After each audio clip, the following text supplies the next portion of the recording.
तो hello everyone, movie explainer Hindi में आपका स्वागत है। दोस्तों, ये कहानी एक शैतान की बेटी की है जो कि धरती के लोगों को बुरा बनाने के लिए नरक से धरती पर आती है। लेकिन उसे क्या पता था कि धरती के लोग तो और भी ज्यादा हरामी हैं और वो उस शैतान की बच्ची के साथ क्या क्या करते हैं, ये हम आज की इस कहानी में देखने वाले हैं। कहानी की शुरुआत में हम एक शैतान की बेटी जोगिंदर जहरीली को देखते हैं जो कि नरक में रहती है। अब नरक सुनकर आपको लग रहा होगा कि वहाँ का सीन कुछ इस तरह होगा, लेकिन नहीं। अब नरक एकदम मॉडर्न हो चुका है। यहाँ पर कई सारी कंपनीज आ चुकी हैं जहाँ पर बहुत सारे एम्प्लॉयज काम करते हैं जिनका मिशन होता है धरती पर लोगों को बुरा बनाना ताकि वो ज्यादा से ज्यादा पाप करें। वहीं हम शैतान यानी कि डेविल को देखते हैं जो कि इस नरक का मालिक होता है। वो बताता है कि इस साल हमारी कंपनी को 2 करोड़ का लॉस हुआ है क्योंकि धरती पे लोग सिर्फ नीली फिल्में देखकर मुट्ठी मारने में बिजी हैं और कोई भी किसी दूसरे के साथ बुरा नहीं कर रहा। तभी जोगिंदर जहरीली अपने बाप से कहती है कि मेरी पढ़ाई पूरी हो चुकी है, इसलिए मुझे भी अब आपकी कंपनी को ज्वाइन करना है। लेकिन क्योंकि अभी वो सिर्फ 17 साल की थी, इसलिए उसका बाप उसे कंपनी ज्वाइन करने से मना कर देता है। जोगिंदर जहरीली इस बात से गुस्सा हो जाती है और फेसबुक पर लोगों को गंदी गंदी गालियां देने लगती है। फिर एक दिन वो अपने बाप से फिर से कंपनी को ज्वाइन करने के बारे में पूछती है, जिस पर उसका बाप मान तो जाता है, लेकिन एक शर्त पर। वो कहता है कि तुम्हें 1 हफ्ते के लिए धरती पर जाकर लोगों को बुरा बनाना है। अगर तुम ये काम करने में कामयाब हो जाती हो तो तुम्हें मेरी कंपनी में जॉब मिल जाएगी, लेकिन अगर तुम इस काम को नहीं कर पाई तो तुम्हारी चूचियां काटकर तुम्हें बंदी बना लिया जाएगा। जोगिंदर जहरीली को पता था कि उसका बाप सच में उसके साथ ये सब कर सकता है क्योंकि वो था तो साला शैतान ही, लेकिन फिर भी वो इस शर्त को मान जाती है। फिर अगले दिन उसे धरती पर भेज दिया जाता है और साथ ही उसे एक टारगेट भी दिया जाता है जो थी एक सीधी सादी लड़की प्रिया बजवाले। हम देखते हैं कि प्रिया बजवाले काफी दयालु लड़की थी जो कि अपनी एक छोटी सी फैमिली के साथ रहती थी। तभी उसके पास जोगिंदर जहरीली आती है और उसे अपनी बातों में फंसाकर उसके साथ उसी के घर में ही रहने लगती है। फिर जाने से पहले डेविल जोगिंदर जहरीली से कहता है कि यहाँ पर तुम किसी भी आदमी के साथ घचाघच नहीं कर सकती। इसके साथ ही वो उसे एक ब्लैक बॉल देता है ताकि जब भी जोगिंदर जहरीली के अंदर ठड़क जागने लगेगी तो ये बॉल अपना रंग बदलने लग जाएगी। इसके बाद हम देखते हैं कि पूरा परिवार लंच करने के बाद बर्तनों की साफ सफाई में एक दूसरे की मदद करने लगता है। पर तभी जोगिंदर जहरीली सारे बर्तन तोड़ देती है और उसका नाम प्रिया बजवाले पर लगा देती है क्योंकि उसे लग रहा था कि इससे वो गुस्सा हो जाएगी और उसे गालियां देने लगेगी। लेकिन वहीं प्रिया बजवाले उसे सॉरी बोलती है और सारे टूटे बर्तनों को इकट्ठा करने लगती है। अब ये देखकर जोगिंदर जहरीली गुस्सा हो जाती है और सोचती है कि भेड़चोद इसे बुरा बनाने के लिए तो कोई दूसरा रास्ता ढूंढना पड़ेगा। फिर रात को बातें करते वक्त जोगिंदर जहरीली प्रिया बजवाले से उसके दोस्तों के बारे में पूछती है, जिस पर प्रिया बजवाले कहती है कि उसका कोई दोस्त नहीं है और सभी उसे चूतिया समझते हैं। अब जोगिंदर जहरीली को उसके बारे में और पता करना था, इसलिए वो उसकी कबर्ड चेक करती है जहाँ पर उसे कपड़ों के पीछे एक लड़की की काफी सारी फोटोज मिलती हैं जो कि शायद उसका क्रश था। फिर अगले दिन स्कूल बस में प्रिंसिपल का बेटा प्रिया बजवाले को परेशान करने के लिए उसके बालों पर च्युइंगम लगा देता है, जिसके बाद वो जैसे ही जोगिंदर जहरीली को परेशान करने आता है तभी वो उसके बालों में आग लगा देती है। कहती है कि छड़ी के अगर तूने फिर से ऐसा किया तो मैं तेरी झांटों में आग लगा दूंगी। फिर स्कूल पहुंचने पर वो देखते हैं कि एक चूतिया लड़का जिसका नाम बुंड चट्टा है वो स्कूल की छत पर बैठकर वहां से कूदने की धमकी दे रहा होता है। लेकिन जब प्रिंसिपल वहां पर पुलिस को फोन करता है तो गनफटी में बुंड चट्टा वापस नीचे आ जाता है। इसके बाद हम देखते हैं कि आज सभी का मैथ टेस्ट होता है, लेकिन जोगिंदर जहरीली यहाँ पर चीटिंग कर रही होती है और वो प्रिया बजवाले से कहती है कि तू भी चीटिंग कर ले। लेकिन प्रिया बजवाले पढ़ाई में काफी होशियार थी तो वो उसे मना कर देती है। फिर क्लास के बाद वहाँ पर एंट्री होती है पपलू कुमार की, जो कि वही लड़का था जिससे प्रिया बजवाले अपनी पिंकी पिटवाना चाहती थी। लेकिन पपलू कुमार ऑलरेडी स्कूल की सबसे पॉपुलर लड़की को पसंद करता था और प्रिया बजवाले की तरफ ध्यान भी नहीं देता था। अब जोगिंदर जहरीली को पता था कि प्रिया बजवाले पपलू कुमार से अपनी पिंकी पिटवाना चाहती है, इसलिए उसकी शैतानी दिमाग में एक खुराफाती आइडिया आता है। वो पपलू कुमार के पास जाती है और उसे कुछ पैसे देते हुए कहती है कि तुम्हें प्रिया बजवाले को अपने प्यार में फंसाकर उसकी हूत मारनी है, जिसके बाद तुम उसे छोड़ देना। पपलू कुमार को भी उसका ये आइडिया पसंद आता है और वो ये डील एक्सेप्ट कर लेता है। यहाँ पर जोगिंदर जहरीली को लग रहा था कि इससे प्रिया बजवाले जरूर बुरी बन जाएगी।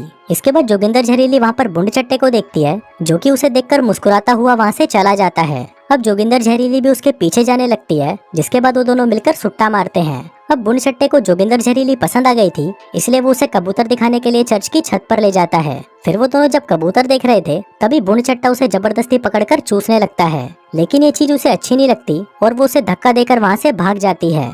उधर हम पपलू कुमार को देखते हैं जो कि प्रिया बजवाले को म्यूजिक रिहर्सल के लिए इनवाइट करने आता है और प्रिया बजवाले भी उसे हाँ कर देती है। इसके बाद जोगिंदर जहरीली प्रिया बजवाले से मिलती है और उसे बताती है कि बुंड चट्टे ने मुझे जबरदस्ती किस किया। प्रिया बजवाले पूछती है कि क्या तुम बुंड चट्टे से प्यार करती हो, जिस पर जोगिंदर जहरीली कहती है कि शैतान किसी से भी प्यार नहीं करते।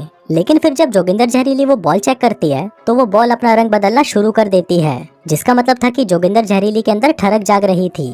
तभी उसे उसके बाप का फोन आता है जो उसे बताता है कि शैतान भी प्यार कर सकते हैं, लेकिन ऐसे शैतान एकदम नाकारा और नल्ले होते हैं जिनकी कोई इज्जत नहीं होती। फिर अगले दिन बुनचट्टा जोगिंदर जहरीली को अपने साथ बीच पर चलने के लिए पूछता है, जिस पर जोगिंदर जहरीली भी उसे हाँ कर देती है। फिर कुछ देर बाद वो दोनों बीच पर मिलते हैं और एक दूसरे के साथ काफी अच्छा टाइम स्पेंड करते हैं। दूसरी तरफ प्रिया बजवाले पपलू कुमार को म्यूजिक रिहर्सल पर मिलती है, जहाँ पर उसके म्यूजिक के इंटरेस्ट को देखते हुए पपलू कुमार उसे अपने ग्रुप में ज्वाइन कर लेता है। लेकिन तभी वहाँ पर उसका टीचर आता है और उनको बताता है कि इस साल वो कंपटीशन में परफॉर्म नहीं कर सकते, क्योंकि इन दोनों छिनालों ने अपनी नंगी फोटोज इंटरनेट पर डाल दी, जिस वजह से तुम्हारे पूरे ग्रुप को डिस्क्वालीफाई कर दिया गया है। उधर बीच पर हम जोगिंदर जहरीली को देखते हैं, जिसकी ठरक अब चरम सीमा पर पहुंच चुकी थी। इसी दौरान उसे उसके बाप का मैसेज आता है, लेकिन वो उसे इग्नोर कर देती है। इसके बाद वो दोनों एक दूसरे को पकड़कर चूसने लगते हैं और वहीं पर ही दबा दबा कर मजदूरी करना शुरू कर देते हैं। फिर मजदूरी के बाद जब जोगिंदर जहरीली अपने बाप का मैसेज चेक करती है, तो उसके बाप ने उसे कई सारे मैसेजेस भेजे होते हैं, जिसमें नई नई तरह की गालियां लिखी हुई थी। तभी अपने आसपास के लोगों को एक दूसरे के साथ खुश देखकर जोगिंदर जहरीली को एहसास होता है कि वो अपने प्लान से डाइवर्ट हो रही है। तभी बुनचट्टा उसके पास आइसक्रीम लेकर आता है, लेकिन जोगिंदर जहरीली अचानक वहाँ से भाग जाती है। उधर घर जाते वक्त पपलू कुमार प्रिया बजवाले से कहता है कि अगर तुम चाहो तो मैं तुम्हें घोड़ी बनाकर पीछे से बजा सकता हूँ। अभी सुनकर वो खुश हो जाती है और उसे हाँ कर देती है। इसके बाद वो दोनों एक दूसरे को चूसने वाले होते हैं कि तभी वहाँ पर प्रिया बजवाले के पेरेंट्स आ जाते हैं और उसे घसीट कर अपने साथ घर ले जाते हैं। अब इससे प्रिया बजवाले बहुत ज्यादा एम्बेरस फील करती है और वो रोते हुए जोगिंदर जहरीली को सारी बातें बता देती है। लेकिन इस बार हम देखते हैं कि जोगिंदर जहरीली प्रिया बजवाले के लिए बुरा फील कर रही थी। फिर कुछ देर बाद जोगिंदर जहरीली प्रिया बजवाले से कहती है कि 2 दिन में उसका बाप आकर उसे यहाँ से ले जाएगा अगर वो अपने मिशन में फेल हो गई तो। प्रिया बजवाले पूछती है कि तुम्हारा बाप तुम्हें बुरा क्यों बनाना चाहता है, जिस पर जोगिंदर जहरीली कहती है कि क्योंकि वो बहुत बड़ा मादर है। तभी प्रिया बजवाले उसे कहती है कि ठीक है, मैं तुम्हारा ये टास्क 2 दिन के अंदर कंप्लीट कर दूंगी। फिर अगले दिन प्रिया बजवाले स्कूल में पपलू कुमार से मिलती है। अब वो दोनों एक दूसरे को चूसने वाले होते हैं कि तभी वहाँ पर जोगिंदर जहरीली आकर पपलू कुमार को दूर कर देती है। वो उसे कहती है कि उसने ये डील अब कैंसिल कर दी है, क्योंकि अब वो प्रिया बजवाले को हर्ट नहीं करना चाहती। तभी पपलू कुमार कहता है कि अब वो सच में प्रिया बजवाले से प्यार करने लगा है, जिसके बाद वो इस डील के बारे में प्रिया बजवाले को भी बता देता है। अब जोगिंदर जहरीली प्रिया बजवाले से इसके लिए माफी मांगने लगती है। कहती है कि मेरी मजबूरी थी, इसलिए मुझे ऐसा करना पड़ा। लेकिन प्रिया बजवाले उसे बिना कुछ कहे वहाँ से चली जाती है। तभी जोगिंदर जहरीली को बुंडचट्टे का कॉल आता है, जो उसे मिलने के लिए बीच पर आने को कहता है। फिर वहाँ पर पहुंचकर बुंडचट्टा उसे बताता है कि वो कुछ ही दिनों में बर्लिन शिफ्ट होने वाला था, लेकिन जोगिंदर जहरीली से मिलने के बाद उसने अपना डिसीजन बदल दिया। लेकिन तभी जोगिंदर जहरीली गुस्सा हो जाती है और उसे कहती है कि बछड़ी के तेरे से मिलना मेरी जिंदगी का सबसे गलत फैसला था, जिसके बाद वो वहाँ से चली जाती है। दरअसल वो बुंडचट्टे से प्यार करने लगी थी, लेकिन वो अपने बाप के सामने कमजोर नहीं पड़ना चाहती थी। इसके बाद वो सीधा प्रिया बजवाले के पास जाती है और उसे सब कुछ सच बता देती है। अब जोगिंदर जहरीली को रोता हुआ देखकर प्रिया बजवाले उसे माफ कर देती है, जिसके बाद वो दोनों एक दूसरे को हक करते हैं और अपने नए मिशन के लिए रेडी हो जाते हैं। फिर अगले दिन स्कूल में एक फंक्शन होता है, जहाँ पर शैतान भी आया हुआ था, ये देखने के लिए कि उसकी बेटी ने मिशन कंप्लीट किया है या नहीं। तभी फंक्शन स्टार्ट होता है, जहाँ पर प्रिंसिपल अपनी बोरिंग सी स्पीच देकर सभी को पका रहा था। लेकिन तभी वहाँ पर प्रिया बजवाले अपनी सहेलियों के साथ मस्त माल बनकर आती है और हनी सिंह के वॉल्यूम 1 गाने पर डांस करने लगती है।